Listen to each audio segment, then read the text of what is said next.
Welcome to our channel. Today we how to activate Vertex AI Workbench for generative model experiments, full guide step by step clearly. Start by logging into your Google Cloud Console.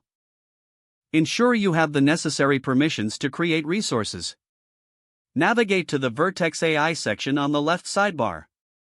Click on the Workbench option. Select Create Workbench to begin the configuration. Choose the preferred workbench type, either a Jupyter Lab or an AI platform notebooks. Select a machine type that fits your generative model needs.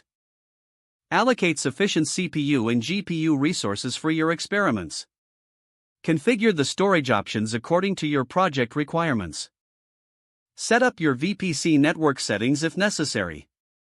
Review your selections, check for any configurations that may need adjustments.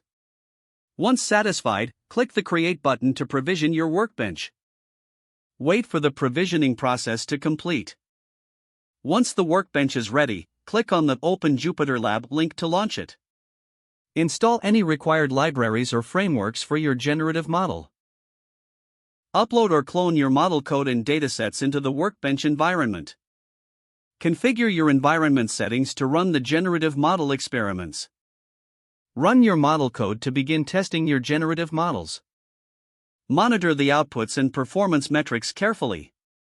Make adjustments as needed based on initial results. When ready, save your work and document your findings in the workspace. Exit the workbench when you're done, ensuring all processes are stopped properly. If the page does not load, refresh the browser or try again in a private or incognito window. Make sure you are using the correct email address, then retype it carefully to avoid small typos. If your password is not accepted, use the reset option and create a new strong password you can remember. Check your spam folder for verification or security emails, then complete any requested confirmation steps. Enable two-factor authentication if available to improve account security and reduce unauthorized access risk. After signing in, review your profile details so your contact information and settings are accurate and current. Don't forget to like this video and subscribe to our channel for more step-by-step tech guides.